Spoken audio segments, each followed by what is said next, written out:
At its height, the Catholic Church commanded the loyalty of over 100 million souls across Europe, and at its center sat the Pope, God's appointed representative on earth. Beneath him, technically, served a cardinal who controlled more territory, more money, more armies, and more fear than the Holy Father had managed in a decade. The real scandal isn't that a man in red vestments quietly outmaneuvered the man in white. It's that the Pope often looked the other way because having someone else absorb the rage of an entire continent was the most elegant political arrangement imaginable. So how does a servant of God build an empire so vast that the Church's highest office becomes the second most powerful seat in the room?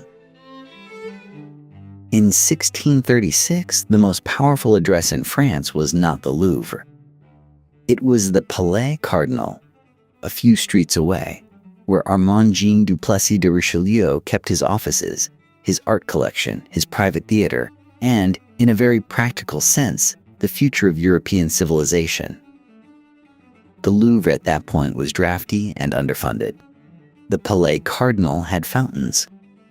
It had galleries stuffed with paintings by Raphael and Titian. It had formal gardens so manicured they looked like God had been given a ruler. The King of France technically owned the Louvre.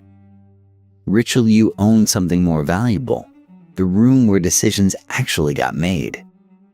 He was a cardinal of the Roman Catholic Church. He wore scarlet robes. He heard Mass every morning in his private chapel, the candlelight catching the silk, the incense drifting through stone corridors that smelled of money and old ambition. By any official measure, he was a servant of God, a humble man of the cloth.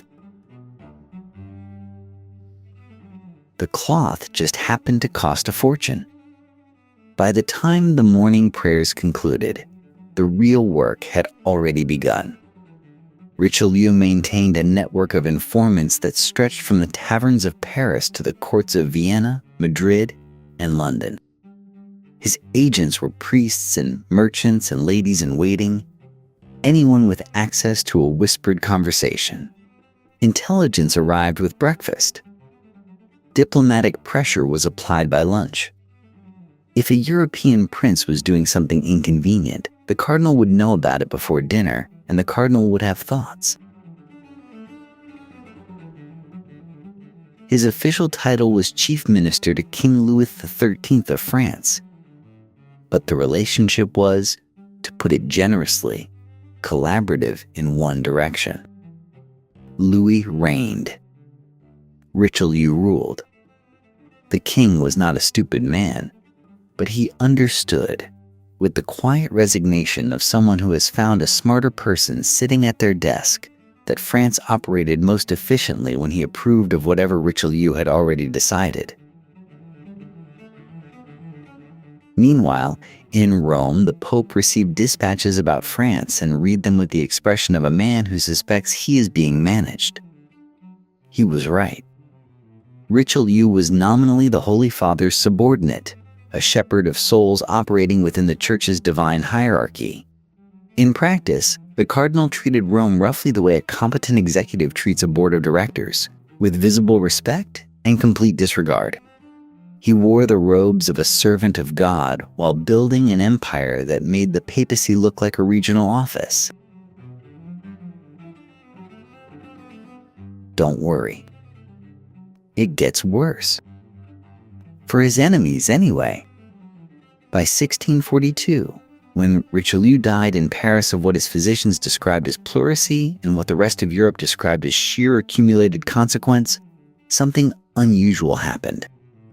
His enemies, and there were many of them, paused.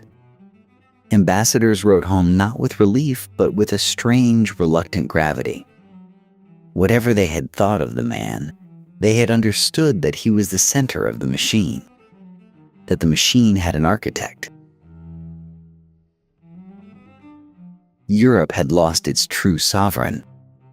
He had simply never bothered to wear a crown. Which raises the obvious question, how does someone like that happen? 2. A sickly boy from Poitou. Armand Jean du Plessis de Richelieu was born in Paris in 1585 into a family that was noble, technically, but only just. The du Plessis family held lands in Poitou, a middling stretch of western France that inspired in most visitors a polite, sustained indifference. They had a coat of arms. They had a name worth mentioning. What they did not have with any consistency was money. The family's hopes for financial stability rested on a modest but reliable arrangement. The bishopric of Luçon, a small diocese in the marshlands south of the Loire, had been granted to the Richelieu family by royal favor some years earlier. The deal was straightforward. The family provided a bishop. The diocese provided an income. Everyone kept their dignity intact. The plan was for Alphonse, the eldest brother, to take holy orders and assume the post. Alphonse looked at the arrangement, looked at the swamps of Luçon, and decided, with impressive clarity of purpose, that he would rather become a Carthusian monk instead. A Carthusian monk lives in silence and solitude and prayer. It is, depending on your perspective, either spiritual devotion or a very thorough way of avoiding family obligations. This left Armand, the younger son, the sickly one who had spent portions of his childhood being described by relatives in the gentle, ominous tones people reserve for children they do not expect to last long. He took the bishopric. He was 22 years old, which was, under church law, too young for ordination by several years. A special papal dispensation was required. Richelieu traveled to Rome, presented his case, and apparently impressed enough of the right people to receive permission. The youngest bishop in France returned home wearing a mitre that had effectively been handed to him because nobody else wanted it. His diocese was, to be charitable, a project. Luçon sat in a region of wet fields and gray skies, the kind of place that smelled of salt marsh and resigned ambition. The roads were poor.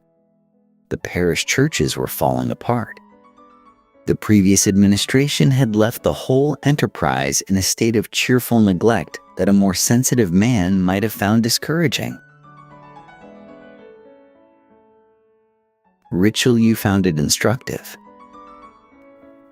He spent 9 years there.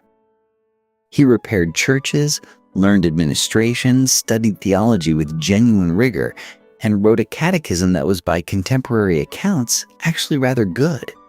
He was doing real, unglamorous work in a forgotten corner of France, building skills that had no obvious audience. The swamp, it turned out, was his education, and he was paying very close attention. Which is precisely what made him dangerous when Paris finally came calling. Marie de Medici became regent of France in 1610, the moment her husband Henry IV stepped out of his carriage and into an assassin's knife. She was not, by most accounts, a natural politician. She was stubborn, easily flattered, and possessed of an extraordinary talent for surrounding herself with people who were slowly robbing her. The French court, sensing an opportunity, became spectacularly chaotic almost immediately. Into this warm bath of dysfunction waded Armand de Richelieu, 30 years old and freshly arrived from the marshes of Luçon, smelling of ambition and catechism ink. His first major opening came in 1614 when the Estates General convened in Paris, a gathering so rare and so contentious that France would not bother trying it again for 175 years. Richelieu had himself elected spokesman for the First Estate, meaning the clergy. He delivered an address that was polished, precise, and carefully calibrated to impress exactly the right people without alarming anyone else. It was the rhetorical equivalent of a perfect handshake. Firm enough to notice, not so firm as to threaten. Marie noticed. This was the desired outcome. By 1616, Richelieu had attached himself so thoroughly to the Queen Mother's inner circle that he received his first royal appointment, Secretary of State, overseeing war and foreign affairs. He was 31 years old. He had arrived. He also, at this precise moment, made an important discovery about power: that being somebody's favorite is a position with a very unstable foundation.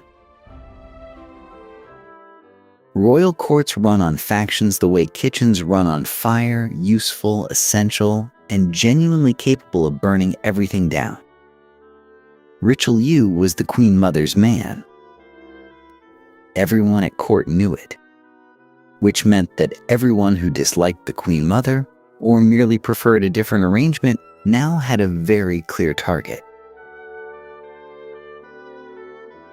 When the young King Louis XIII reasserted control and the political winds shifted, Richelieu found himself exiled, not executed, not imprisoned, just quietly removed like a piece of furniture that no longer matched the room. It was humiliating in the specific, quiet way that only very ambitious people can fully appreciate. He spent the next years carefully recalibrating, learning what he had done wrong, learning more precisely that attaching yourself to a single patron in a world of shifting alliances was less a career strategy and more a controlled wager on somebody else's survival. He would not make that mistake twice.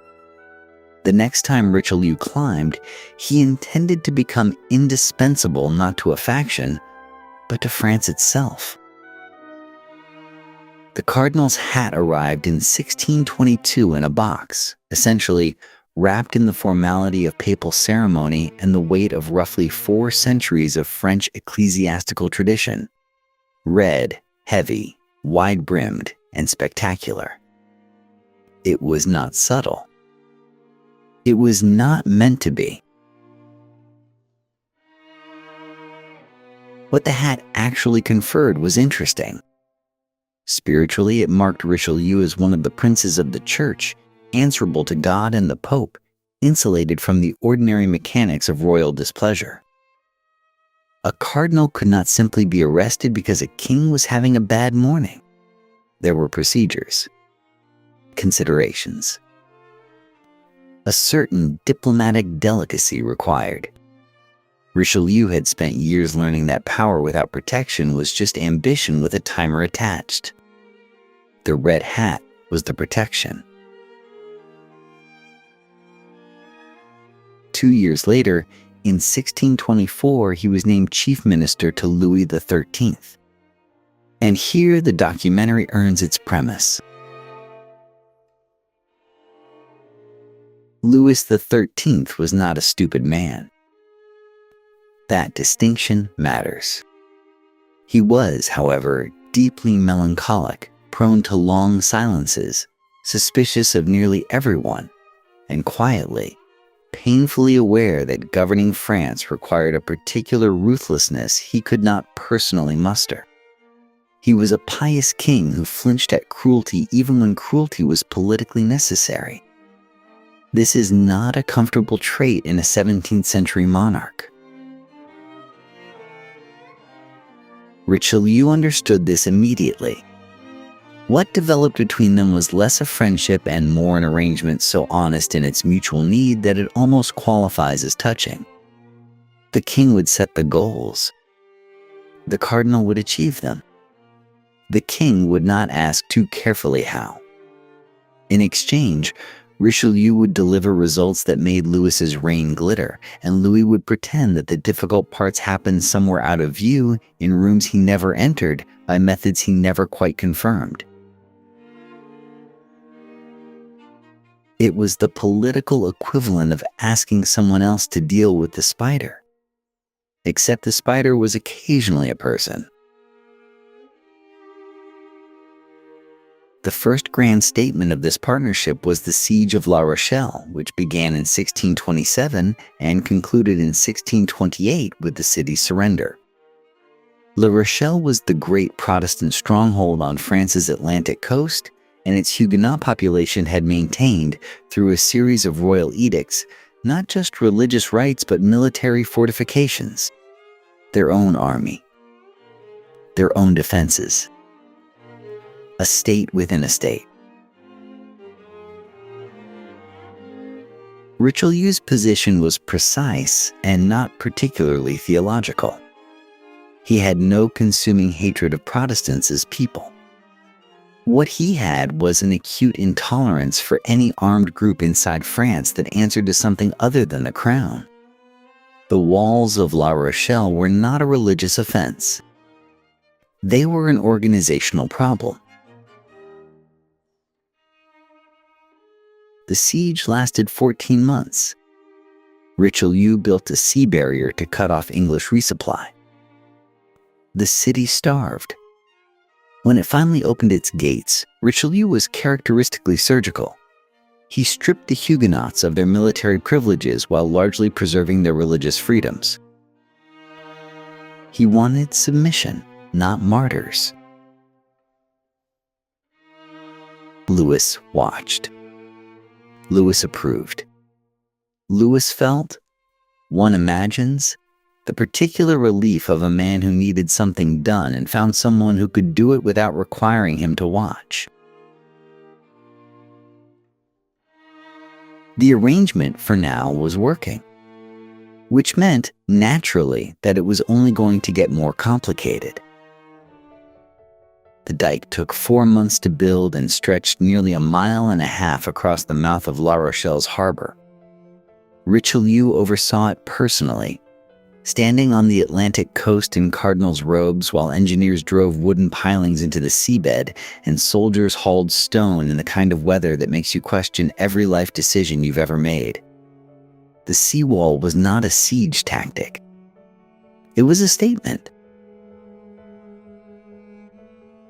La Rochelle in 1627 was a city of roughly 27,000 people, a prosperous Atlantic port with salt trade, Protestant faith, and a justified suspicion that the crown intended to eventually destroy both. Its walls were thick. Its harbor was its lifeline, which is precisely why Richelieu sealed it. The English, under the Duke of Buckingham, attempted relief twice. Both times they failed to breach the barrier and retreated across the channel, leaving behind the particular embarrassment of a major naval power bouncing off a wall built by a churchman. Inside the city, the people of La Rochelle watched the English sails disappear and began eating their horses. Imagine that calculation. You've held out for months. You've watched neighbors grow thin. You've eaten the horses, and then after the horses, the leather from their harnesses, chewed soft and nearly flavorless, swallowed out of sheer biological stubbornness. The rats, at a certain point, were not free. People paid for them. The city that had been a proud independent fortress became, slowly, a place where 27,000 people were reduced to 5,000 survivors over 14 months, the rest carried off by starvation and the diseases that follow hunger like a loyal and terrible shadow. This is where the cozy part of this story ends, if it ever had one. Richelieu himself maintained his headquarters outside the walls with notable composure. He managed supply lines, corresponded with Paris, kept the king informed and the nobles in their places, and occasionally walked the perimeter of the dike as though inspecting masonry was a perfectly ordinary activity for the second most powerful man in France. Which, for him, it was. On October 28, 1628, the gates opened. The mayor of La Rochelle came out barefoot, as supplicants traditionally did, to surrender his city to the cardinal. Richelieu received him politely. This is actually more unsettling than contempt would have been. What followed surprised to nearly everyone. The Huguenots kept their religious freedoms. The Edict of Nantes, which guaranteed Protestant worship in France, remained intact. Richelieu had no interest in martyrs, no appetite for the kind of religious persecution that creates legends and fuels generations of resistance. He was, at his core, a pragmatist in an era of zealots. What he took instead was everything that mattered militarily. The walls of La Rochelle came down. The military privileges the Huguenots had accumulated across decades, their fortified towns, their independent armed capacity, their state-within-a-state machinery, all of it. The Protestants of France could believe whatever they wished. They simply could not defend those beliefs with artillery anymore. The message arrived to every corner of France and several capitals beyond it with the clarity of something carved into stone. This cardinal starts sieges. This cardinal builds seawalls out of personal determination and raw organizational will. This cardinal waits 14 months and does not blink. And when he wins, his mercy is somehow more frightening than his punishment would have been, because it tells you exactly what he was after all along, and it wasn't your soul. It was your walls. Nobles who had considered quiet resistance reconsidered. Protestant communities who had hoped the English would hold the line noted that the English had not held the line. Foreign courts, particularly Madrid, began updating their assessments of who, precisely, was running France. It wasn't the king. The king was in Paris, approving correspondence. The cardinal was on the Atlantic coast, watching stonework sink into the sea to serve his purposes, doing what he did with every instrument available to him, building something that hadn't existed before and making everyone wonder how they'd ever thought the old arrangement was sufficient. The walls of La Rochelle were rubble. Richelieu's position, on the other hand, had. Marie de Medici had made Richelieu. That was the part she could never forgive. She had spotted him as a young bishop at the Estates General in 1614, promoted him, whispered his name into the right ears, eased him toward the king's counsel with all the confidence of a patron who assumes gratitude as a permanent condition. She was wrong about that. Gratitude, in the hands of the genuinely ambitious, has a shelf life roughly equivalent to fresh bread. By 1630, Richelieu was the most powerful figure in France, and Marie de Medici had watched him absorb that power the way a fire absorbs a room. Slowly, then completely. Then you are standing outside wondering what happened to your house. She had rivals at court, enemies she understood. What she had created was something worse, a successor. The confrontation came on November 10th, 1630, at the Luxembourg Palace in Paris. Marie had maneuvered the king into what she believed was a private audience, a mother and son conversation of the kind that reshapes kingdoms. She had prepared. She had allies positioned. She had done everything correctly except account for the man behind the door.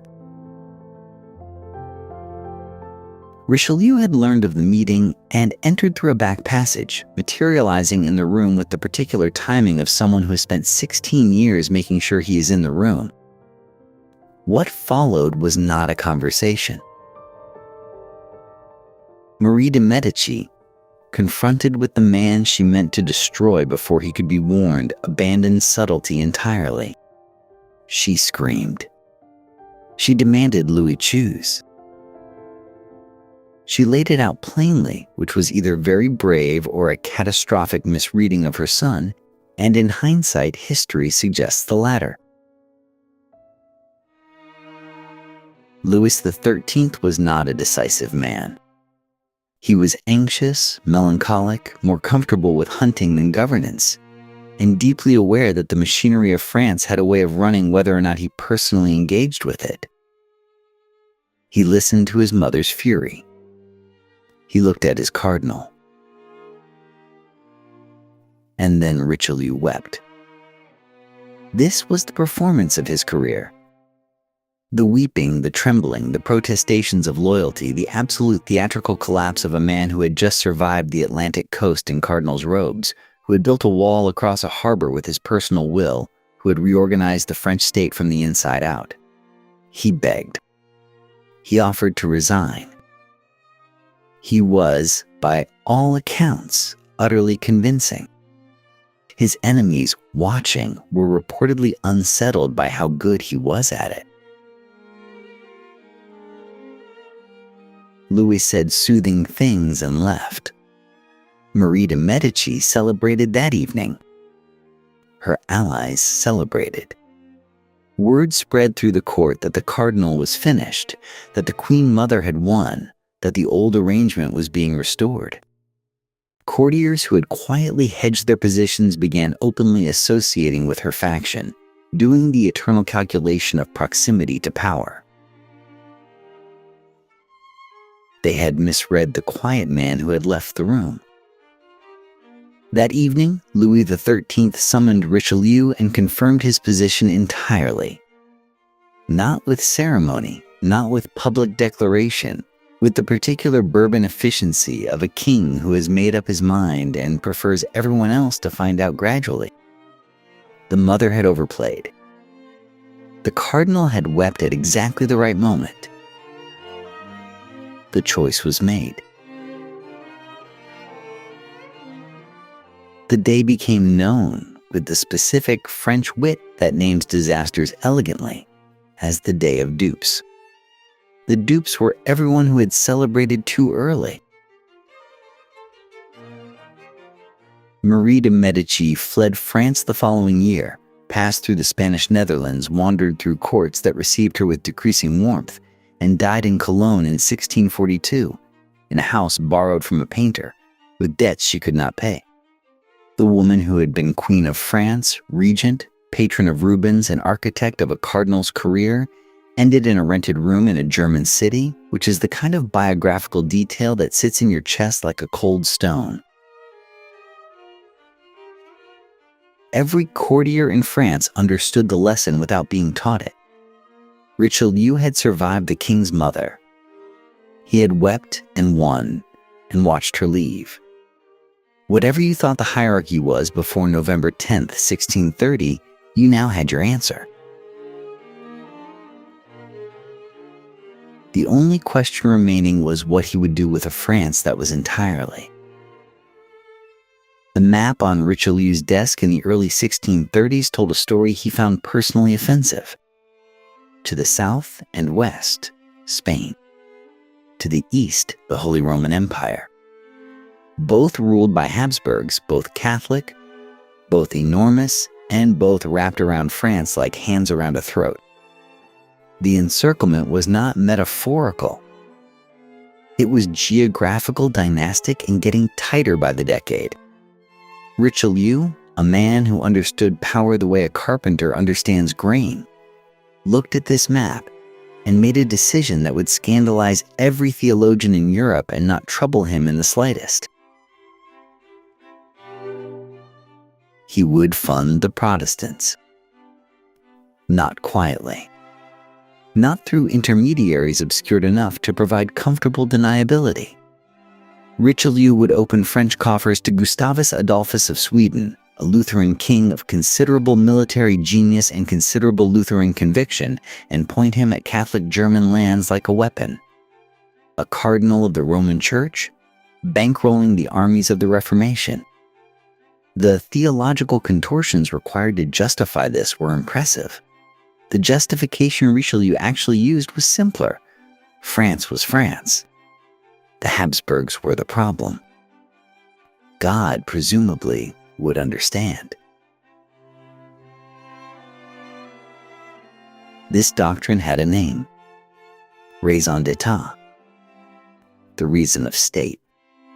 The idea that the survival and supremacy of France was itself a moral category, that a French cardinal serving France's interests was serving something sacred, even when that service involved subsidizing the burning of Catholic German villages by Swedish Protestant soldiers. The church had opinions about this. Richelieu had a cardinal's hat and a functioning intelligence service, and he was not especially moved. The Treaty of Bärwalde, signed in January of 1631, formalized it beautifully. France would pay Sweden 1 million livres annually to prosecute the war. Gustavus Adolphus would win battles. Central Europe would suffer, and Habsburg power would be ground down one terrible engagement at a time. The plan worked in the way that plans built on other people's catastrophe tend to work. The Swedish army moved through German territories with the efficiency of people who have been paid to be efficient, and the human cost was the kind that doesn't fit in a diplomatic document. Gustavus Adolphus died at the Battle of Lutzen in November 1632, which was inconvenient but not fatal to the strategy. Richelieu simply continued funding whoever was fighting the Habsburgs. The war had its own momentum now. France entered directly in 1635 when the diplomatic pleasantries had been exhausted. French soldiers joined a conflict that had already consumed 2 decades and populations that Central Europe would spend generations trying to recover. The 30 Years' War would eventually kill somewhere between 1/4 and 1/3 of the German-speaking population through battle, famine, and the various diseases that follow armies like loyal dogs. Richelieu did not seem to lose sleep over this. He was building something. France would emerge from this war dominant, its rivals exhausted, its borders expanded, its king unquestioned in Europe. That the path to French greatness was paved with other people's harvests and other people's children was simply, in his view, the nature of the path. He had not invented ruthlessness. He had simply organized it. That organized ruthlessness extended inward as well, to the French people who were being taxed into poverty to fund their cardinal's European ambitions, and to the men who dared say so openly. Every morning in Richelieu's Paris residence, a small fire burned before breakfast. Not for warmth. The ashes were letters, and the letters had already been read. The institution responsible was called the Cabinet Noir, the Black Office, and it was, by the standards of the 1630s, a masterpiece of bureaucratic malice. Richelieu had staffed it with specialists, men who could lift a wax seal without breaking it, read the contents of a folded letter, copy what mattered, reseal the whole thing so precisely that the recipient would notice nothing, and have it back in the postal system before the city woke up. The smell of warm wax and scorched paper drifted through the corridors of the Palais Cardinal most mornings like a peculiar incense. The cardinal at prayer in his way. No one was exempt. Not nobles, not foreign ambassadors, not the king's own family. If you wrote a letter in France in the 1630s and it passed through any major postal route, there was a reasonable chance Richelieu had read it before you received a reply. Imagine composing a perfectly ordinary complaint about court life and finding yourself questioned about it a week later. The chilling effect on correspondence was one suspect's, not an accident. His most elegant instrument was a man named François Leclerc du Tremblay, better known to history as Father Joseph. A Capuchin friar, genuinely devout, perpetually sandaled, and one of the most effective intelligence operatives in European history. While Richelieu wore red, Father Joseph wore undyed gray wool and smelled of the kind of austerity that makes powerful people comfortable and underestimated. He became known as the Gray Eminence, the Shadow Cardinal, conducting diplomatic missions and managing agent networks across the continent with the quiet efficiency of a man who believed God approved of the work. The network produced results. In 1626, whispers moving through the right channels reached Richelieu about the Chalais conspiracy, a plot involving the Count of Chalais and a circle of nobles who had decided, with the optimism unique to people who have not yet met Richelieu's executioner, that the cardinal might be removed. The conspiracy was unwound, its participants arrested, and Chalais himself beheaded after what contemporaries diplomatically described as a poorly conducted execution requiring multiple blows. The message to the nobility was clear, and the message was written in somebody else's blood. 1642 brought the Cinq-Mars plot, almost a mirror of Chalais but considerably more personal. Henri Coiffier de Rouzet, the Marquis of Cinq-Mars, was young, well-connected, and had made the specific error of negotiating secretly with Spain while Richelieu was still breathing. The cardinal, by then dying of tuberculosis and carried everywhere in a specially constructed litter, still had enough operational capacity to destroy him. Cinq-Mars went to the scaffold in September of 1642. Richelieu outlived him by 3 months, which feels intentional. The culture this created was something French nobles would live inside for a generation. Every sealed letter was a gamble. Every trusted friend was a potential informer. The cardinal had not invented paranoia, but he had professionalized it, given it an address and a budget. Which raises a question worth sitting with. When a man controls what people say in public through force and what they write in private through surveillance, what exactly is left? The French nobility was about to find out that Richelieu had opinions about what they said out loud as well. Pope Urban VIII was not a stupid man. Vain, certainly. Aggressively literary, famously so, the kind of pope who rewrote hymns to improve their Latin and expected gratitude for it. But not stupid. And when reports reached the Vatican about Richelieu's increasingly creative interpretation of Catholic foreign policy, Urban understood something that his Spanish and Habsburg cardinals absolutely did not. Richelieu was solving problems that Rome could not afford to solve itself. The problem, stated plainly, was that Catholic Europe was losing the 30 Years' War. The Habsburg powers needed papal support, expected it, and received enough of it to maintain the performance. But Richelieu's France, officially the eldest daughter of the Church, was quietly funding Protestant Swedish armies and signing cooperation agreements with Lutheran princes. The theological logic was, to put it gently, creative. The political logic was airtight. The Habsburgs, if they won, would dominate the continent so completely that France, and by extension Rome's most important counterweight against Spanish pressure, would simply cease to matter. Urban knew this. He found it uncomfortable to know it. The Spanish cardinals did not share his discomfort because they had not followed the reasoning that far. What they saw was a prince of the church allying with heretics, and they said so loudly, repeatedly, and in the kind of formal language that demanded a papal response. The complaints accumulated on Urban's desk like unpaid invoices. Something had to be done. Something, specifically, that looked like disapproval. So Urban performed disapproval.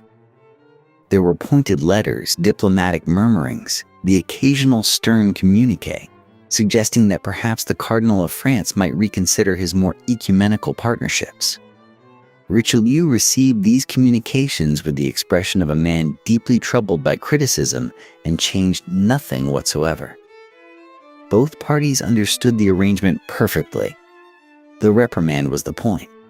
The reprimand was the product. Urban needed something to show Madrid, and Richelieu needed Urban to remain in his corner, and a strongly worded letter costs nothing and commits no one. Imagine running the institution that is supposed to be the moral authority of European civilization while privately hoping that your most controversial cardinal keeps doing exactly what he is doing. It requires a particular talent for self-narration. What Urban could admit in private moments was something close to relief. Richelieu absorbed hatred the way stone absorbs heat, steadily and without complaint. The Spanish loathed him. The Habsburgs considered him a traitor to the faith. Catholic princes who needed France's military cooperation still despised the terms Richelieu extracted. All of that fury had an address, and the address was Paris. Urban, by comparison, could maintain the posture of the troubled but ultimately forgiving father of the church, which was a considerably more comfortable position than the alternative. The theological outrage being directed at Richelieu was, from Rome's perspective, almost a public service. This arrangement had limits, of course. Urban had his own ambitions, his own territorial anxieties, his own complicated feelings about a cardinal who seemed to operate as though the church were an instrument of French state policy rather than the other way around. Those feelings would occasionally surface. But feelings, as Richelieu well understood, were manageable. It was the people who acted on them that required attention. The Palais Cardinal had 114 rooms. 114. For a man who had taken a vow of poverty. Richelieu began construction in 1624 on a plot of land conveniently close to the Louvre, which was either humble proximity to the king or a very pointed architectural statement. Historians continue to debate this. The building itself does not seem confused about its intentions. By the time it was finished, it contained a throne room, a private theater, galleries of art that would make a lesser man weep with envy, and gardens that Parisians actually wandered through on their afternoons off because Richelieu opened them to the public. A gift to the city. How generous. How completely impossible to miss. The art collection alone contained over 200 paintings, including works by Raphael, Michelangelo, and Leonardo. The cardinal had opinions about beauty, which is to say he had the opinions of a man with unlimited funds and the aesthetic confidence that unlimited funds reliably produce. And then there was language. In 1635, Richelieu founded the Académie Française, officially to protect and standardize the French language, which sounds like a cultural initiative and is, in fact, a mechanism of control dressed in a very elegant coat. 40 scholars, poets, and men of letters appointed to decide, definitively, what French was and what it was not, what words meant, what counted as good writing. Richelieu understood something that most powerful men of his era missed entirely. Armies hold territory, but language shapes the territory inside people's heads. Control the dictionary, and you control the conversation. Quite literally. His personal fortune, by the time of his death in 1642, was estimated at the modern equivalent of hundreds of millions.